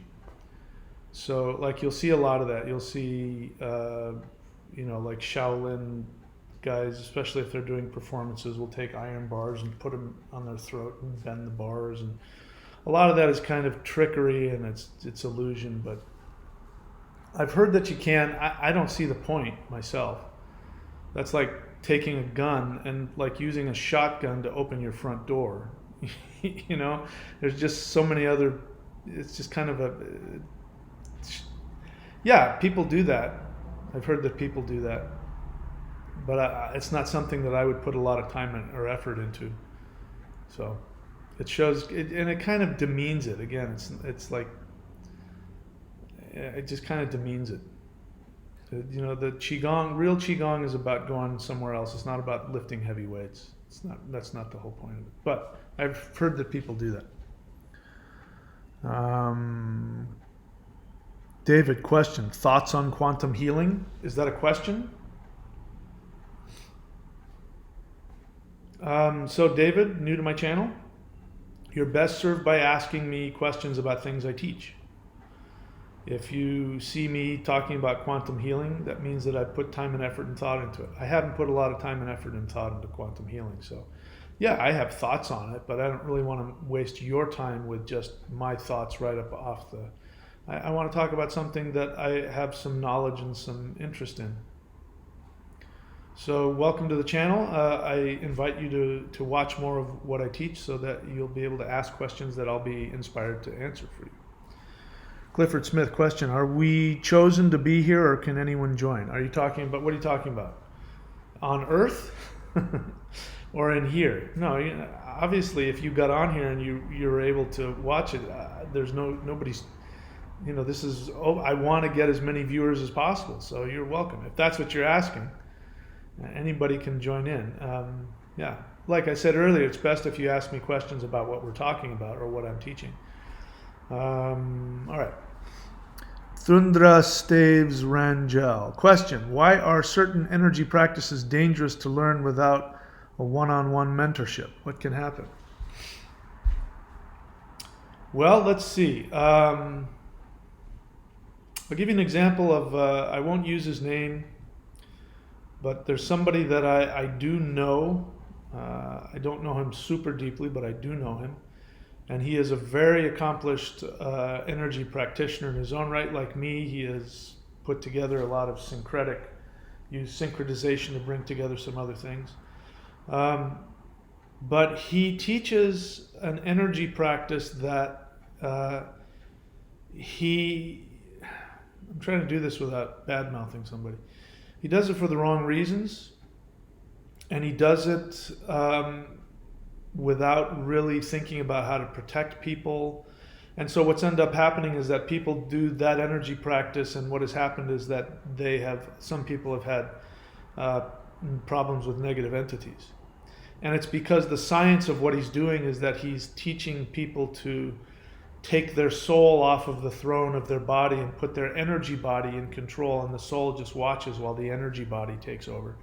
And that attracts a lot of negative entities, and people use it and they get high off of it. It gets you really high to do that energetically, and so people start using it like a drug. And so that's dangerous. It's dangerous, like for instance, if one of the reasons why I haven't gone into levels 2 and 3 of a lot of the stuff that I teach is because when you get to levels 2 and 3, if you don't know how to ground, and you don't know, you can actually fry circuits in your body. So why are they it's just like, would you tell somebody, here's a wrench and there's an electrical panel, go fix the electrical panel? I mean, they might electrocute themselves. When you're dealing with really high energy level stuff, there can be consequences for it. It's there for a reason. That's why you have to have a teacher walk you through it so that you know what you're doing on all kinds of different levels. On the one hand, on a spiritual level, make sure you don't get yourself into spiritual trouble. And on the other hand, that you don't get yourself in physical trouble. A lot of these people who talk about Kundalini awakening when they're really talking about Kundalini psychosis is that either something has happened to them, or they're doing some practice, or they're doing some practice in conjunction with maybe a hallucinogen, and they don't know what the hell they're doing, and they're playing with really powerful stuff and playing with their nervous system, and they end up having these serious problems. And it's because these things can be dangerous if you don't know what the hell you're doing. That's all. So that's why all of my videos are designed to be, because I know people are, even if I tell them exactly what to do, there are going to be people who will take it out of context and won't follow directions. And some people do that just because they are who they are, and some people don't pay attention. So all of my stuff that I put on video, is safe. You can take it out of context and do it out of order, and you'll still be safe. Unless I tell you that you have to ground, in which case you have to ground. Clifford Smith, question, is this opportunity always available? So again, two things in life. Two most important things in life. Pay attention and put effort. I don't know what you're asking, Clifford Smith. You have to write a full sentence. Is this opportunity? What opportunity? Please put some time and effort into your question, because otherwise I may not know what you're asking. But really, have respect for me, have respect for yourself, everybody else. Write out a full sentence so I know exactly what you're asking me. Runaway Train, question. In the very ancient Hermetica, it says that, Runaway Train. I don't teach Hermetics. I don't teach modern Western magic. So I'm already into something I don't know anything about. It says that we wailed before we arrived here in this dimension. And then you go on, this isn't a question. So it appears that we didn't choose to be here, but we're forced here. So let's talk about assumptions. First off, you have an assumption that your Hermetica, and you say it's very ancient. It's not that ancient. If it's Western magic, it's only at best a few hundred years old, no matter what they say. And then it was also, Western magic is based on Abrahamic religion. It's based on Christianity and Hebrew and Islamic religion. So you're operating from a lot of assumptions here, which I don't agree with. I don't agree that that's very ancient. I don't agree that it's a channeled scripture. I don't know it, but that's the reason why I don't even bother with modern Western magic. I don't believe that it's channeled information. I think that it's something else. And then you say, it says, you're talking like a Christian. So that's like me pulling out the Bible and says, the Bible in this verse says this. So then therefore, so now you're making a therefore, because you're now stating that what you've just said is truth, and therefore what you're going to say after that is truth. And I don't agree with your base assumptions. So your therefore, which says so is the same as therefore in this case. Therefore, it appears that we didn't choose to be here, but we're forced here. Well, if you choose to believe those assumptions, that what you're reading is true channeled information, and if it says this, and if you assume that its writing is true, then therefore that must be true, then you've answered your own question. You're not asking me anything. You're telling me your belief. I don't agree with that. And not only do I not agree with that, I don't even agree with the assumptions of what you're trying to tell me, that the source material has some truth to it. So there's really no point in us having this discussion, because we're on two different, I'm not even accepting your assumption. In order to my assumption is based off of my experience. My experience is the most important thing that I have. If I can't prove it in my life, I could care less what is written anywhere. I talk about all of these things. I talk about mythology. I talk about, but there is nothing that I share that I haven't proven in my life on some level. So I would never just pull so-and-so says unless I've proven it. And then what I would do is I would tell you from my experience, I know this is true because this and this and this and this, I experienced this, I saw this, and just to back it up, it's also written here. So I'd do it the other way around. You're acting like a Christian. Christians throw the Bible in your face and say the Bible says this and therefore it's true. I don't know that. I've proven in my life that if you take the attitude that you are fully responsible on all levels for being here, you end up mastering this reality.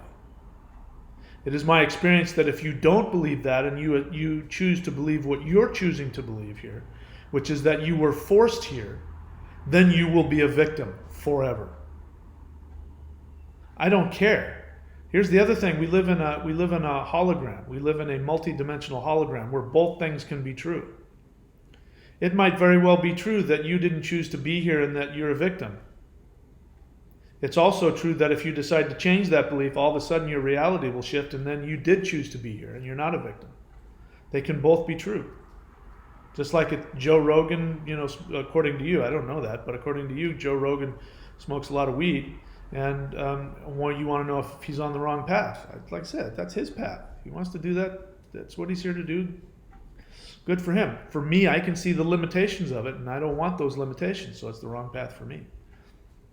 You want to believe that you didn't choose to be here, and you think you can, if you can take that belief and use it to make your life better, by all means. If you could convince me that you could, I would choose to believe that if you could convince me it could make your life better, but I know for a fact you can't do that. And I know for a fact I can prove in my own life that if I take full responsibility, even for choosing all of the things in my life and choosing to be born here, it all makes sense. And I get power, and I can control my life, and I can have everything that I want. So which do you want? Do you want what I have, or do you want what that book says it will give you? It's up to you. Which one do you want? People ask me this all the time. They say, well, if we're infinite and we're in bliss, then why did we choose to come to this horrible, evil place? Well, I have an answer for that. But in order to hear my answer, you have to be willing to drop your emotional attachment to feeling right about feeling trapped here. And this is what most of the arguments are. People want to argue with me about it because they are attached to the idea of being right, and they don't want to be wrong. And it's like, okay, well, you can be right, but you're more miserable than I am. And even if I'm wrong, I'm happier than you. And I have more control and power in my life. So would you rather be right or happy? Pick one. Okay, what else? It's LC. Question. Presuming, I think you mean presuming that reincarnation exists, does that mean that we are here because we have failed to learn our lessons in our previous life? Again, things can be both things at the same time. What I teach is this. If watch more of my channel, but I'll try to teach it as quickly as possible. I talked about this yesterday. We are incarnated because our infinite, omnipotent, omniscient souls have a desire. And they have a desire to experience something which can only be experienced in limitation. So we choose to incarnate in three-dimensional meatbag form in order to have a limited experience because it's more fun. And in order for it to be more fun, we have to have real consequences like death, disease, misery, underworld, torment. If those things aren't there, it's not fun. So we have to have real consequences. And you're born into really horrible situations and a lot of trauma. But bear in mind the trauma that you experience and the pain that you experience while you're in the body. Once you're out of the body, it's not a problem for you. It's just like when you're playing a video game. You're playing a video game and you're in the midst of it, and you've been playing that game for 6 months, and you're on level 700, and it's so important for you to get past that level, and your man dies. You get so upset. And you throw the controller and you have a temper tantrum, and then a half hour later you laugh. That was fun. That's what the soul does. I mean, I don't care how horrible it is. Once you're in that realm of bliss and infinity, you look back and you go, wow, yep, I really stepped in at that time. That was fun. Let's do that again. But when you're in the middle of it, it's the most horrible thing you've ever experienced. That's why it's so important to get out of the victim mentality mode, because the more you stay in a victim mode, the more horrible it becomes. I'm not saying to go into denial. I'm just saying take responsibility and go, I chose to be here. I chose to be for a reason that I'm not remembering. And I'll remember if I continue to allow myself to become aware that I chose to be here and I take full responsibility. It's nobody's fault. I did this to myself. Oh, that's why I wanted to, and then it'll come to you. It may take a lot of work and meditation and effort, but it'll come to you. So, presuming reincarnation exists, which you're right, it's an assumption. If you choose not to accept that assumption, then we have nothing to talk about. I choose to believe in reincarnation because it makes sense. Because if we're not reincarnated, then we live in an arbitrary, cruel universe, and I can't accept that. And I've seen that people who believe that they live in an arbitrary, cruel universe are miserable.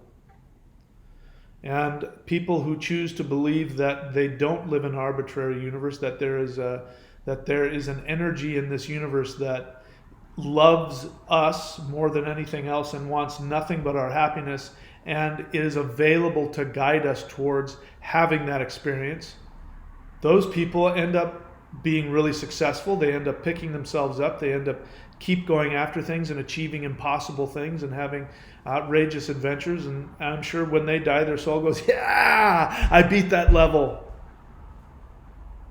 I know that. I see that with my eyes. It makes sense. So I believe it because it makes sense.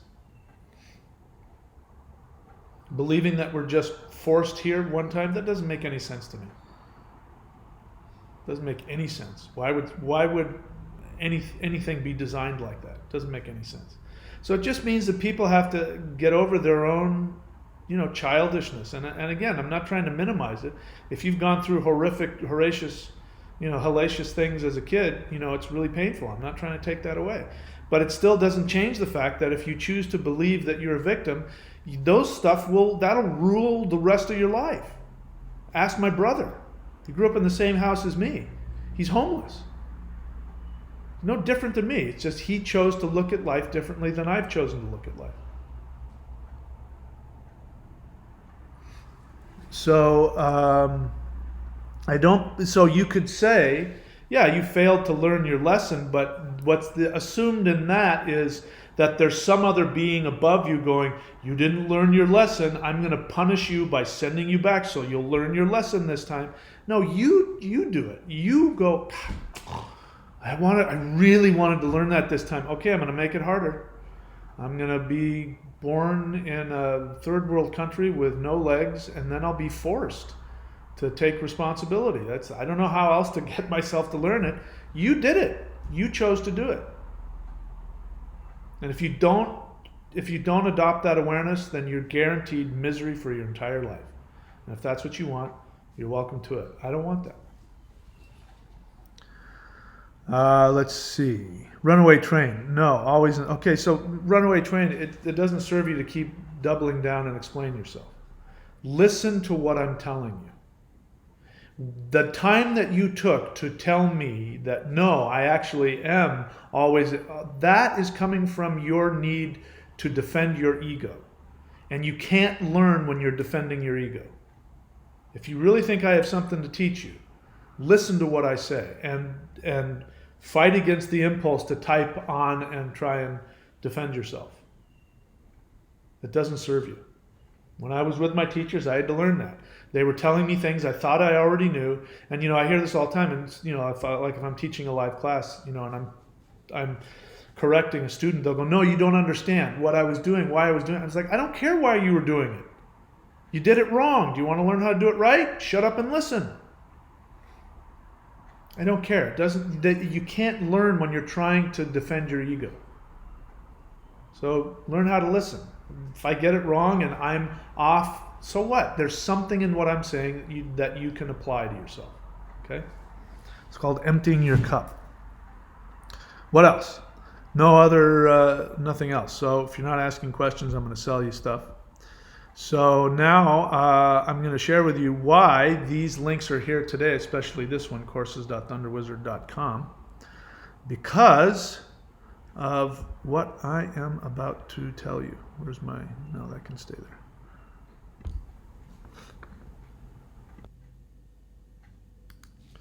It's tax time.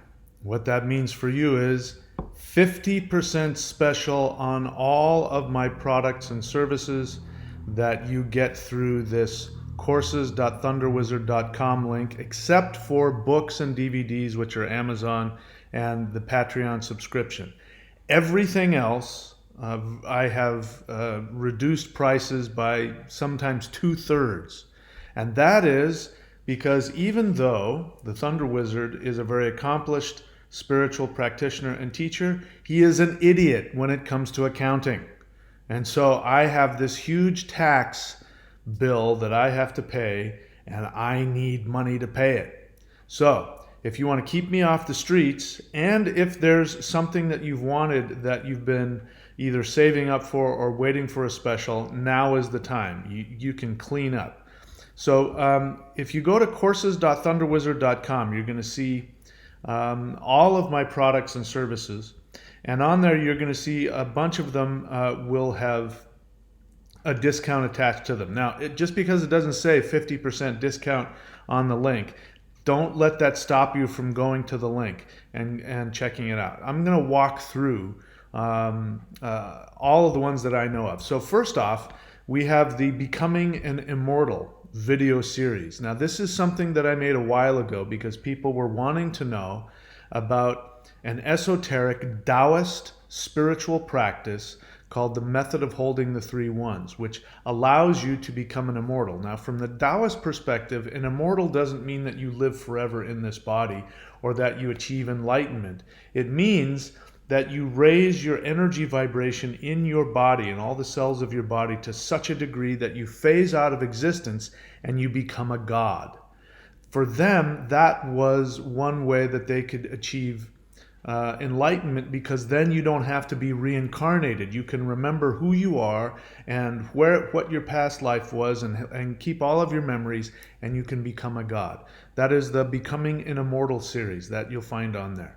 Second one, this one I get asked for this all the time. This is the 2-for-1 certification special. And that one, I give you 2 certifications for the Vedic astrology, the Thunder Wizard Vedic astrology, and the Thunder Wizard rune reading certification. Now, I can't even begin to tell you how many hundreds of hours of teaching are on these videos, and normally you would have to get them each separately. But now you can just pay for one and you get both certifications. When you become certified, which means that you've studied all the videos, you take a very simple test with me to let me know that you know the material, then you will become certified. You will become an official Thunder Wizard, either both Vedic astrologer and rune reader. You will get your own web page. I will put you on the pages for that, astrology.thunderwizard.com. You will be one of my astrologers. And for the runereadings.thunderwizard.com, you'll be one of my rune readers. You can use that page for yourself. You can go and advertise your business. You can, if you give me different links, I'll put links on your specific page. Just the service of putting up a page for you is worth the price of the certification. And so you've got that going on. We have the I've reduced the distance energy cleansing service that I did. Remember, I was giving it away, almost giving it away as I was introducing it. Then I raised the price significantly. I've dropped that down again, almost back to where it was in the beginning. All of your Vedic astrology, I'm going back to I'm taking off like 70% of what I used to charge for my readings. You can get an astrological reading from me. Let's see, the 4 tools to exit the matrix, that is also still at a savings level. The 5 rules to master the matrix, I've cut prices on that. The career consultations, to get a career consultation from me, I have slashed the prices on those as well. All of those links for all of those services and those teachings can be found at courses.thunderwizard.com. So, even though, as I said, many of you have thanked me, your teachings have saved my life, I've learned a lot and all of that, and I enjoy all those compliments, and I think that I've come up with some pretty wonderful and innovative ways at looking at traditional spirituality. But, as I said, when it comes to managing my money, I'm an idiot. And so for that reason, you get to save a bunch of money now. Now, as soon as I have enough money to pay my taxes, my prices are going to go back to where they normally are. So I can't guarantee you how long this special is going to last, but take advantage of it now. If there's something that you've wanted to learn from me, other than the apprenticeship or the books and DVDs you get on Amazon, almost everything else, the prices have been slashed significantly. So take advantage of them. Go to courses.thunderwizard.com, shop to your heart's content, and help me to pay my taxes. Thanks a lot.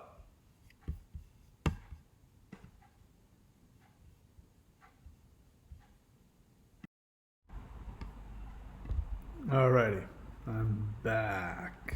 Whoops. Yep, there we go. All right, let's see if there's any more questions.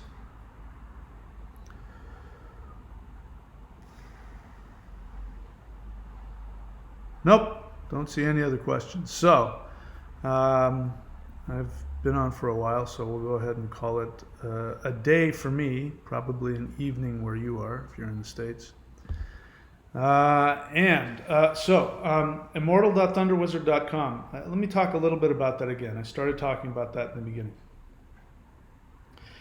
There is, I don't punch this up, hugely in a lot of things, because here's what I found. I found is that the most important thing in this existence is love. Definitely. Most important thing. I've achieved a lot energetically. I've met a lot of highly developed spiritual teachers on multiple levels, and I still walk away with the same truth, which is that love and self-love is the most important thing. It doesn't matter who you are, even if you're an immortal. If you don't have that, you're poor. Even if you lose your reality and you become reincarnated, if you can experience love, both self-love and love in this life, and whatever level that is, that's the highest level of achievement. There's nothing higher than that. The essence of your soul is joy. So whatever brings you joy, that's what you should do. Having said that, there is something to be said for physical immortality. I try and stay, I work to stay humble. I'm very human. Anybody who knows me, I'm very human. I suffer from all the same human failings everybody else does, including on the physical level. But I also have, knock on wood, I've also been blessed with a lot of physical health and youth and all that kind of stuff. And when people find out how old I am, if they don't know me, they're shocked. When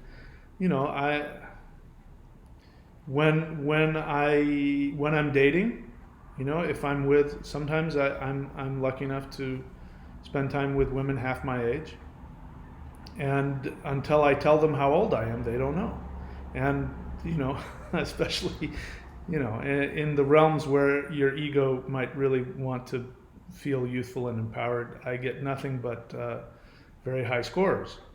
Point being is that I'm blessed with a physical body that has retained a lot of youth and strength. I'm physically stronger than I've ever been in my entire life. I'm a little slower than I used to be in some of the physical activities that I do. But up until now, I'm not on any medication.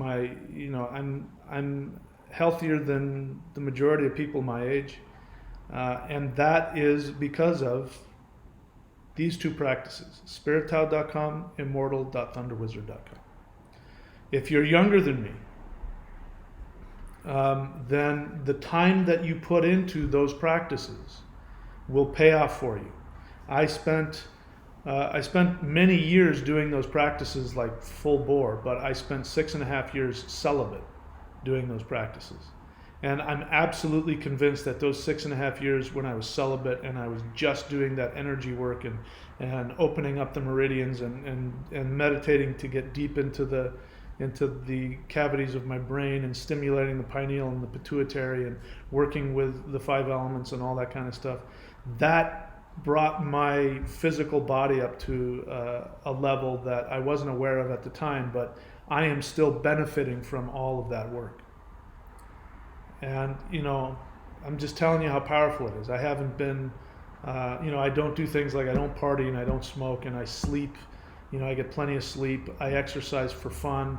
I make sure that I don't live my life for work, but I work to live.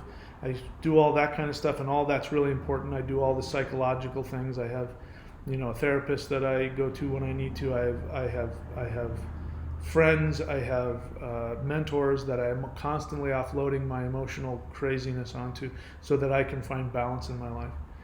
All that stuff is important, but I've seen in my life and in my teachers' lives, the guys that I talk to, and then some of them are, pretty old. And you can tell, you can look at them, they got gray hairs and maybe they got some crow's feet, but you shake their hand and their hand feels like butter. Their hand is so soft. And people say that about my hands too. My hands are really soft. It's because of all the energy. That's from these two things, Spirit Tao and immortal.thunderwizard.com. So, like I said, there hasn't been a lot of, in the beginning I said there hasn't been a lot of activity on immortal.thunderwizard.com, and I'm realizing it's because I haven't been educating people on that. And that whole other system of unifying the three selves and the five organs and the five elements, and really taking advantage of connecting yourself to this universe, which itself is a giant orgone machine.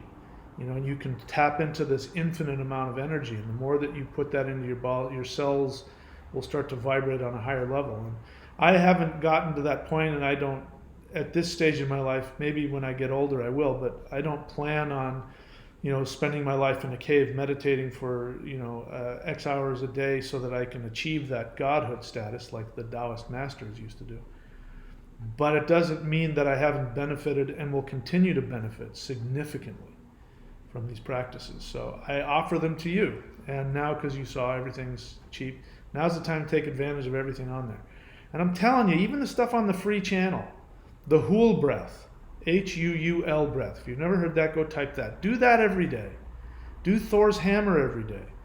Do this stuff. Stop with, stop, I sound like such an old fart. Stop with all of the drugs and the reefer marijuana cigarettes. Stop partying. It doesn't serve you. It doesn't serve you. Stop with the caffeine. Stop with the fear. Stop with all of the intensity. Another thing, stop trying to make it big in the world. When I was 39, I was older than I am now. When I was 38 and 39, I was old.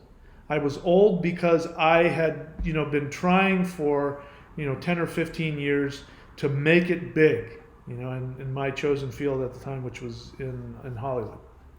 I had been working so hard to become something, and I was getting too old. And people, agents were telling me, you're getting too old. It was it. It was over. I was a has-been, and I was never going to make it. And I was under so much stress and so much physical pain from all the stress. And I thought my life was over. And I went through years after that thinking, I was in so much pain, and I thought I was going to, this is what happens when you get old. And then I realized that, this world that we live in is this huge, giant Disneyland. That if you can get out of yourself and stop trying to prove yourself to the world and just enjoy what's in front of you, whatever the hell it is, then all of a sudden all my youth came back to me, and all my strength and all that stuff came back. So that's the other thing. Drop all that garbage. It doesn't serve you. You're here, if you're in this body, you've incarnated hundreds, if not thousands of times. You probably have a few more left. According to my chart, I have one more life left after this one. And then I'm done. I have no idea if that's true or not. Like I said, the whole point is to not care, so I'm working towards not caring. But this is just one stop of thousands on this trip. Don't take it too seriously. Anyway, these things are here for you if you want to use them. That's it for me. I'll double check, see if there's any last minute questions. If not, I'll let you guys go. Nope, no more questions. All right, that's it. Subscribe, hit the bell button so you can get more information, and go to thunderwizard.com too. That's also, besides all of the services that are here, one of the best ways to support the channel is to subscribe on the Patreon channel. That's one of the best ways to, if you want me to keep coming on every day making videos, That's one of the best ways to support me and support this channel. All right, that's it. But having said that, there's also the free stuff. Please make use of it. If nothing else, go on to this YouTube channel and take one of these practices and start doing it. That's the best way to honor the beings that have given me whatever I have that I'm sharing with you. You know, do the work. Make yourself better. And yeah, all right, enough preaching. All right, that's it. I will see you guys probably tomorrow. All right, take care.